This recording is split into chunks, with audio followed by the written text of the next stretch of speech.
Buenas noches, queridos televidentes de su Canal 15.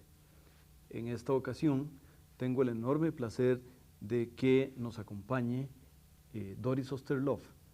quien es también colega, porque tiene un programa los martes en la mañana en nuestra hermana Radio Universidad. Igualmente ella es asesora de los grupos empresariales, sobre todo en el ámbito de las exportaciones, y es profesora universitaria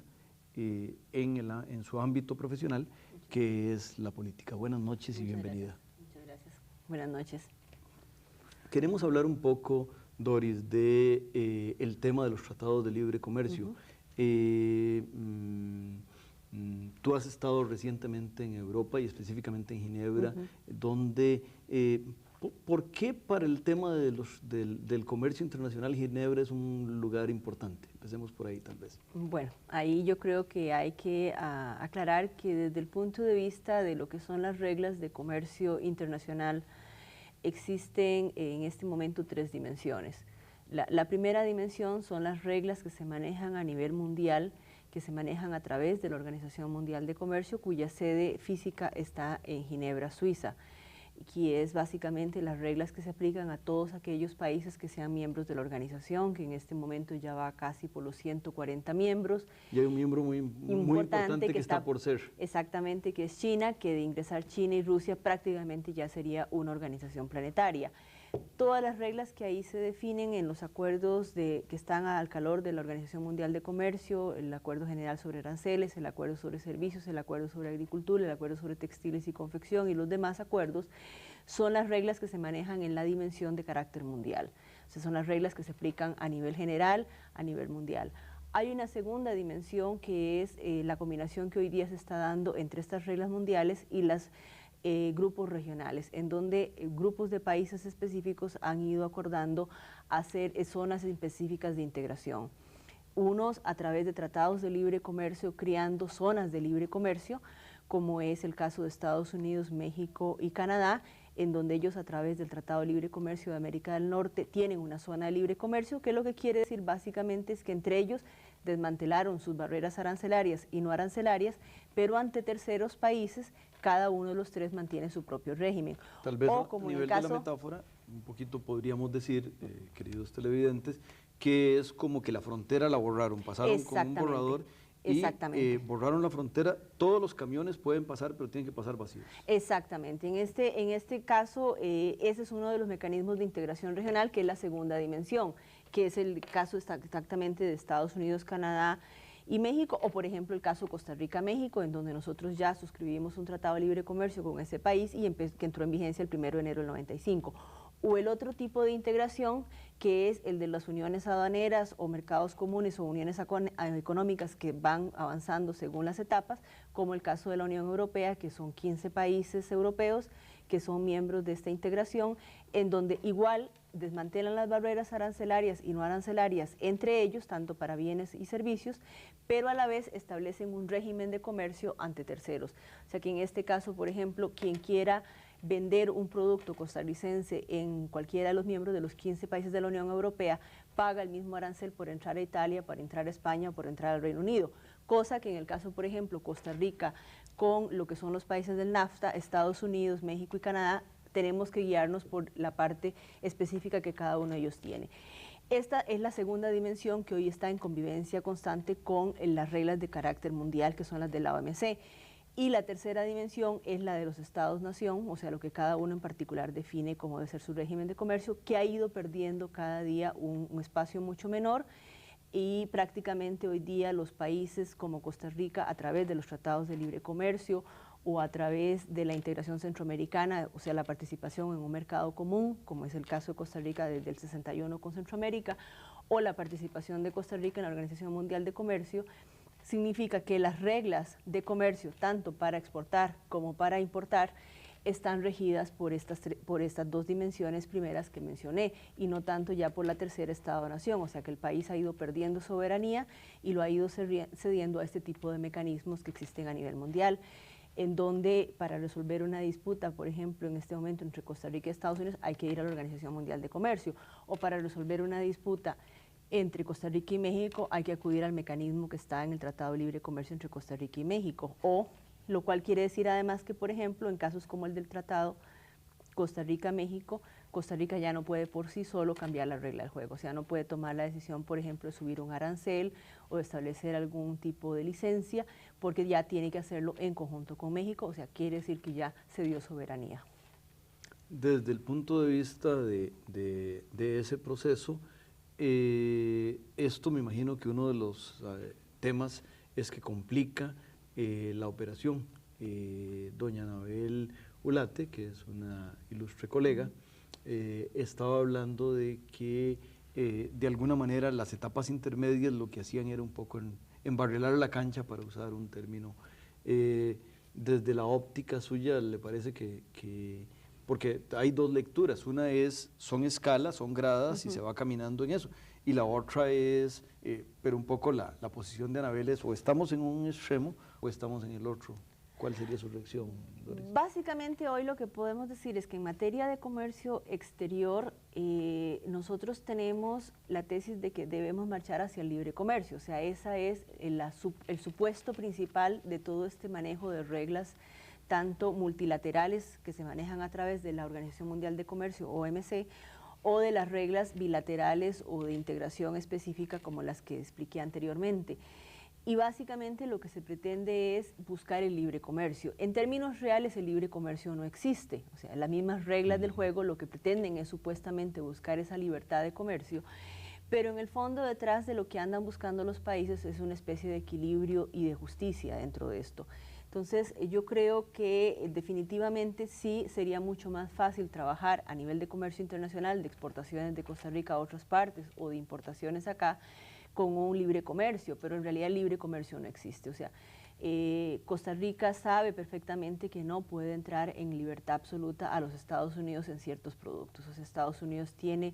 cuotas específicas establecidas, por ejemplo, en el sector del textil y la confección. ¿Por qué? Bueno, porque quieren proteger a su propia producción interna, a su propia mano de obra, versus los costos más baratos que existen en otras partes del mundo, China, Centroamérica, la India, Pakistán, y por eso establecen regímenes para proteger y que impiden lo que podríamos llamar este libre comercio que se busca supuestamente con las reglas. Entonces sí, efectivamente la cancha para jugar el partido desde la perspectiva de comercio internacional es complicada y uno tiene que entender estas diferencias, sobre todo desde lo que es la operación práctica a nivel empresarial, o sea, cómo yo como empresa me manejo dentro de todo este enjambre de reglas y cómo opero yo dentro de esto. Y lo cierto es que cada día esto se complica más. Hoy día Costa Rica, por ejemplo, ya tiene 4 tratados de libre comercio suscritos. Por el momento eso representa el 4% de las exportaciones de nuestro país, que son el tratado con México, que ya está vigente, el próximo a entrar en vigencia, que es el tratado con República Dominicana, y 2 que están esperando ratificaciones, uno por el Congreso chileno, que es el de Chile, y otro por parte de ambos países, Canadá, Costa Rica. Y están negociando 2 más, que son el de Panamá y Trinidad y Tobago. Sin embargo, eso todavía es pequeño, pero cuando uno piensa en lo que viene, el mercado común es otro tipo de integración, es la integración, pero también es una integración de reglas del juego, donde ese es el tercer mercado para Costa Rica,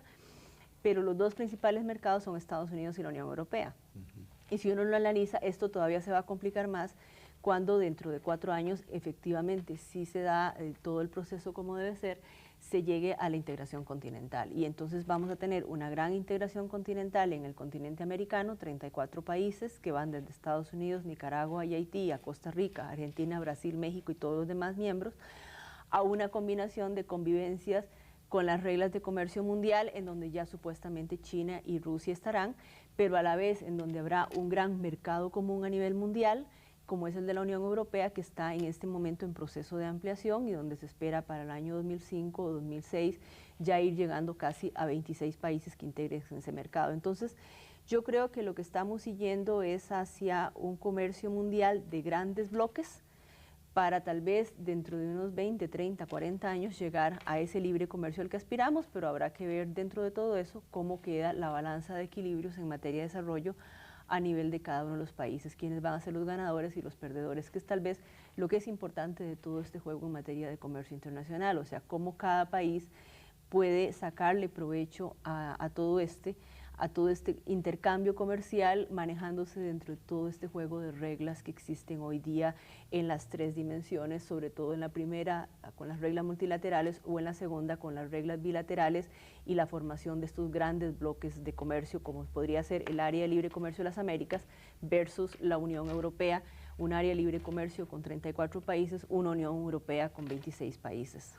A nivel de otro tipo de no necesariamente de discrepancias, pero de intereses contrariados, uno podría en principio pensar que Cadesco estaría, la Cámara de Exportadores, estaría muy interesada en promover los intereses de los exportadores y, por ejemplo, la Cámara de Industrias estaría muy interesada en promover los intereses de los industriales, que no necesariamente muchos de ellos estarían interesados tanto en las exportaciones, sino más bien en la producción per se, y por ende no podrían haber conflictos. Tú que asesoras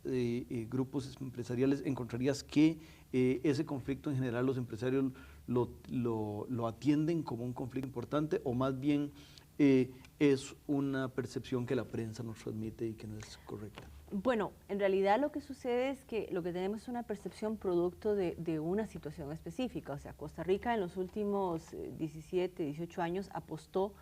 a un esquema de promoción de exportaciones basado en incentivos fiscales, que fueron el contrato de exportación, el régimen de zonas francas, perfeccionamiento activo, que es la maquila. Y de alguna forma podríamos decir que Costa Rica se montó en los últimos 15 años en un desarrollo sobre un avión con un solo motor, o sea, el motor de las exportaciones, en un cierto momento también conjuntamente con el turismo, y de alguna forma las mismas tesis de apertura comercial, de reducción de aranceles, hicieron que se mirara con cierto soslayo la parte del mercado interno. Lo cierto es que hoy, al día de hoy, en realidad no hay posiciones contradictorias, aunque parezca inverosímil, pero lo cierto es eso. ¿Por qué? Porque en realidad Costa Rica lo que necesita hacia futuro es un motor, es un avión con dos motores. O sea, donde tanto las exportaciones como la producción para el mercado interno puedan tener una alternativa de desarrollo. Realmente solo seguir basando el desarrollo costarricense en las exportaciones no se justifica. Nosotros, por ejemplo, en este tiempo perdimos algunas oportunidades valiosas que hoy día debemos recuperar. Como una de ellas, por ejemplo, fue el darle la oportunidad a la industria nacional, de la cual 96% de ella no exporta, según los datos de la Cámara de Industrias, de encadenarse al sector exportador, porque creamos todo un régimen de trámites que prácticamente hacen mucho más oneroso para una empresa exportadora comprar algo en Costa Rica que traerlo de afuera, un insumo, es mucho más barato. Bueno, eliminar todo eso significaría darle una oportunidad al encadenamiento, crear un nuevo régimen de estímulos con créditos específicos donde se reconozca la parte científica, la parte tecnológica, la parte de investigación, la parte de encadenamiento, en donde ya además estamos enfrentados a esa situación, puesto que al día de hoy Costa Rica ya no cuenta en materia de promoción de exportaciones con el contrato de exportación, porque ya este venció en 1999, y donde además se enfrenta con el problema de tener que cumplir con la Organización Mundial de Comercio en cuanto al acuerdo de subvenciones, de eliminar aquellos subsidios que la OMC considera subsidios prohibidos dentro del régimen de zonas francas, que es lo poco que queda ya en materia de incentivos al desarrollo exportador. Entonces hoy día nos encontramos ante una etapa en donde creo que estamos en un punto clave muy interesante. Ya hemos vivido la experiencia, ya reconocemos los errores cometidos y estamos en una oportunidad, por un lado, de a través de lo que tenemos que hacer en el 2003 al cumplir con la OMC y eliminar algunos de los subsidios que están en el régimen de zonas francas en particular, de crear un nuevo esquema de atracción de inversión extranjera, que sigue siendo muy importante para el país. Pero por el otro lado, también nos da la oportunidad de buscar un encadenamiento entre nuestra producción interna, nuestras empresas nacionales y estas empresas extranjeras o las empresas nacionales ligadas al desarrollo exportador. Entonces, yo creo que lo que parecía en un momento una confrontación no es cierto. La Cámara de Exportadores, por ejemplo, en particular, ha sido muy clara en decir que no puede haber desarrollo exportador si no existe un entorno nacional adecuado. O sea, uno no puede ser competitivo en los mercados externos si en el entorno nacional, además de ser competitivo como empresa, el país no es competitivo y se agregan un montón de costos. Esos problemas de competitividad, que son, por ejemplo, todos los costos extras que cargan las empresas a través de una mala infraestructura o de tasas de interés altas o de un mal manejo de una serie de situaciones específicas del país, como lo que es la parte portuaria o la parte aeroportuaria, que hoy día poco a poco se vislumbra un arreglo, pero no está completo, indican que realmente no hay forma de salir adelante si ese entorno no se arregla. Y entonces eso significa que si el entorno se arregla, favorece tanto al sector exportador como a la producción nacional. Nosotros estamos, yo creo que ante una coyuntura, y precisamente la Cámara de Exportadores ha planteado que tiene que haber un proyecto de carácter nacional,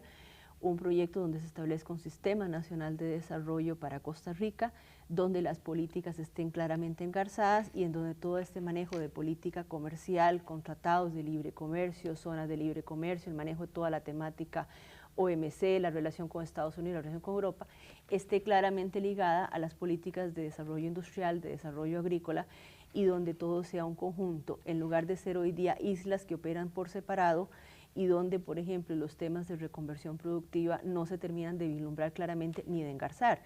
Y las estadísticas al día de hoy son un semáforo. La caída de las exportaciones yo no lo veo como una situación dramática, sino como un semáforo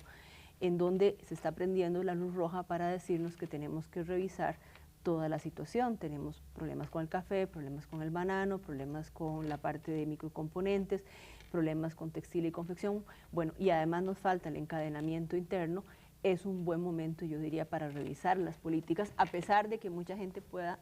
estar pensando que todo está muy mal, pero yo creo que para un país como Costa Rica, este tipo de situaciones hay que verlas desde la perspectiva, ¿cómo saco un provecho? Hay un tema ahí, Doris, en todo este tema de la coyuntura, que podría ser un poco hasta dónde puede haber una política nacional con respecto al tema de las exportaciones y el ámbito productivo asociado, porque si estamos hablando del segundo motor, exportaciones es solo uno, y entonces volveríamos al tema del monomotor. En este caso, una de las posibilidades es hasta dónde pueda, porque en otros ámbitos ocurre, que un gobierno tiene una cierta política y el gobierno que sigue tiene una política tal vez no radicalmente distinta, pero distinta, y pone parches en algunas cosas. ¿Tiene este país las condiciones, le parece a usted como politóloga, para tener una política nacional en vez de políticas partidistas? Y aquí hay dos ámbitos, está partidismo de parte estrictamente de los partidos políticos y partidismo de parte de los distintos agentes interesados en el tema de la producción. Bueno, yo creo que países como Costa Rica tienen las condiciones. O sea, nosotros no tenemos, con todo el respeto, los problemas estructurales de fondo que tienen otros países en el mundo. O sea, Costa Rica tiene una base que le permite perfectamente encadenar sus políticas nacionales. No lo hemos hecho por diversas razones, pero yo creo que estamos en posibilidades de hacerlo. Nosotros hemos adquirido de todos modos compromisos internacionales que nos van de todos modos a obligar, así o a no, o nos van a estrellar contra la pared si no tomamos las decisiones correctas. Una de ellas es Costa Rica está comprometido a ser parte del área de libre comercio de las Américas. La integración continental es una integración ya de una dimensión muchísimo mayor a lo que hemos experimentado hasta el momento, que nos obliga a no solamente pensar en la negociación y la participación en la negociación del texto del tratado, que ya está en proceso, sino además en que tenemos que preparar al país. El texto del tratado, de todos modos, vista que es una negociación de 34 países con la participación de dos grandes figuras, Estados Unidos y Brasil, en muchas cosas será un tratado de adhesión, más que de negociación, aunque estemos sentados en la mesa. Sin embargo, en la parte de preparación creo que tenemos una responsabilidad interna, o sea, nosotros podemos manejar toda la estrategia que queramos para ver cómo sacamos provecho de la negociación con las alianzas estratégicas que queramos hacer a nivel continental, pero lo cierto es que las reglas que ahí se fijen son las que van a manejar y van a desmantelar las fronteras de los 34 países. Eso significa Costa Rica jugando ya en las grandes ligas a nivel mundial con Estados Unidos, en un tú a tú con Brasil y con Estados Unidos, con Argentina y con México, ya muchísimo más abierto que lo que hoy día tenemos. Entonces, el país está obligado a prepararse y la agenda que nosotros tenemos para los próximos años es efectivamente una agenda que, si la vemos, ALCA es un punto focal. Podemos o no podemos tener una visión de país desde la perspectiva de la clase política, pero lo cierto es que desde las partes empresariales nosotros venimos diciendo, y ahora lo estamos haciendo conjuntamente con los sectores laborales, porque hay un convenio que acaba de ser firmado entre el sector exportador y los sindicatos. Explíquenos ese convenio porque me parece muy importante. Eso, que precisamente lleva ese objetivo, es un convenio que incluso está abierto a la participación de todos los grupos de la sociedad civil, cámaras y otros grupos empresariales y laborales y de la sociedad civil.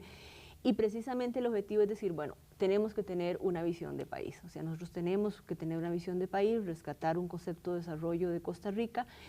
y por lo menos tenemos un punto focal, tenemos ya un compromiso adquirido desde el punto de vista político, que es la integración de Costa Rica en el ALCA. Se dé o no se dé, lo cierto es que el país está obligado a prepararse. Y entonces, precisamente, lo que hemos visto es que estamos entrando ya a una etapa en que los sectores productivos no pueden quedarse esperando a que alguien en el gobierno o alguien en la clase política venga a decirnos cómo es que se va a conducir esto, sino que tenemos que ya ser actores activos y propositivos dentro de lo que puede ser nuestro propio desarrollo. Y entonces, porque así es como debemos pensar incluso ya desde el punto de vista de lo que significa competir y jugar en una cancha mundial, en donde queremos ser ganadores y no perdedores, como país, como costarricenses, y no solamente de que unas cuantas personas ganen en esto. Y entonces,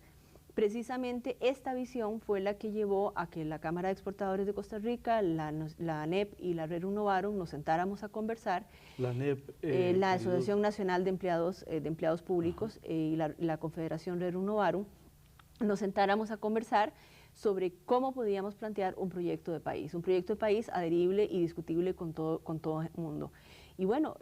suscribimos un documento que lo llamamos el documento de los sectores productivos, que tiene una serie de principios que son los que basan la línea de lo que debe ser el desarrollo de Costa Rica, en donde el ser humano está como principio y fin del objetivo de ese desarrollo, el bien común, y donde además de hablar de los derechos humanos, hablamos también de los deberes humanos, o sea, todos tenemos el deber de participar en nuestro propio desarrollo, y donde enfocamos a través de un diagnóstico que hicimos en lo social, en lo económico y en lo político, la necesidad de tener no un modelo de desarrollo, sino un sistema nacional de desarrollo que permita la operación práctica de políticas y el encadenamiento de políticas, en donde la productiva, la educativa, la tecnológica, la de comercio exterior estén claramente encadenadas y no sean islas, y en donde las acciones específicas estén encadenadas. Es un documento donde hay una posición filosófica, donde hay una posición de políticas y donde hay una posición de acciones. Las acciones se pueden todavía desarrollar mucho más. Es un documento que tiene, además de una matriz de políticas, tiene una matriz de prioridades desde la perspectiva de los sectores productivos, que puede ser variada según los diferentes sectores, pero que nos da por lo menos al día de hoy un instrumento de sociedad civil para conversar con la clase política. Y no solamente tener la típica posición, en particular cuando vienen las campañas electorales, de qué es lo que el candidato de turno me ofrece o los candidatos de turno me ofrecen. O sea, creo que estamos en una etapa en la que los sectores productivos, empresarios y trabajadores que son socios, más el resto de la sociedad civil, estamos en la obligación de participar en nuestro propio desarrollo y en sentarnos a dialogar con la clase política, la clase que aspira a tener el poder formal, de qué es lo que van a hacer ellos cuando lleguen al poder formal y qué es lo que pueden tener en esa visión. Y yo creo que esa discusión puede ser sana, independientemente de que en los diferentes partidos políticos haya visiones ideológicas diferentes. O sea, sabemos que hay un PUSC en donde la visión ideológica más que social cristiana es neoliberal, lo está demostrando el actual gobierno, una Liberación Nacional que tiene que remozarse entre un neoliberalismo por ahí todavía y una socialdemocracia que está pretendiendo ya volver a tomar fuerza, o la PAC de don Otón Solís, que también hay que ver cuál es su filosofía realmente de partido, o el Movimiento Libertario, o el Fuerza Democrático. Está muy claro, cuáles son posiciones, pero lo cierto es que permitan por lo menos discutir con ellos dentro de sus diferentes visiones ideológicas, si es que tienen una visión, un proyecto de país, porque lo que sí es cierto es que de alguna forma la clase política ha estado más enfocada hacia la parte electoral, y creo que lo hemos visto hasta en los grupos más donde ideológicamente pensamos que había mayor claridad en los recientes acontecimientos. Lo cierto es que sí, la clase política en el fondo requiere un proyecto de país. O sea, la clase política se ha concentrado en la parte electoral con gran fuerza y ha perdido mucho la parte de visión y proyecto de país. Creo que estamos ante una etapa nueva de democracia participativa, y precisamente todo este tema de la globalización, de la inserción de Costa Rica en el comercio internacional, de hacia dónde va el futuro de la producción de este país, hacia dónde va el futuro del sector empresarial, hacia dónde va el futuro del sector laboral de este país, que van en alianza absoluta, hacia dónde pueden coger las nuevas generaciones universitarias que hoy día están saliendo y que tienen que tener una opción de vida. Precisamente requieren ya de una nueva etapa. Y yo creo que ese es el reto que se ha puesto sobre la mesa muy interesantemente hace apenas un mes. Yo creo que sí. Hay un tema importante aquí. Si la gente, los televidentes, tienen interés en conocer más sobre este documento, sobre los planteamientos, ¿hay alguna dirección electrónica o hay alguna dirección física o hay alguna forma de perfectamente contactarse con la Cámara de Exportadores de Costa Rica o con la ANEP. ¿Queda dónde? La cámara está en La Uruca, el teléfono es el 258-5878. 258-5878. O si no, con la ANEP, la Asociación Nacional de Empleados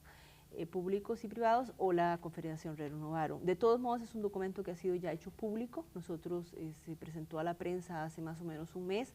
Se ha estado distribuyendo y presentando a diferentes grupos, se han tenido conversaciones con diferentes grupos de la sociedad civil,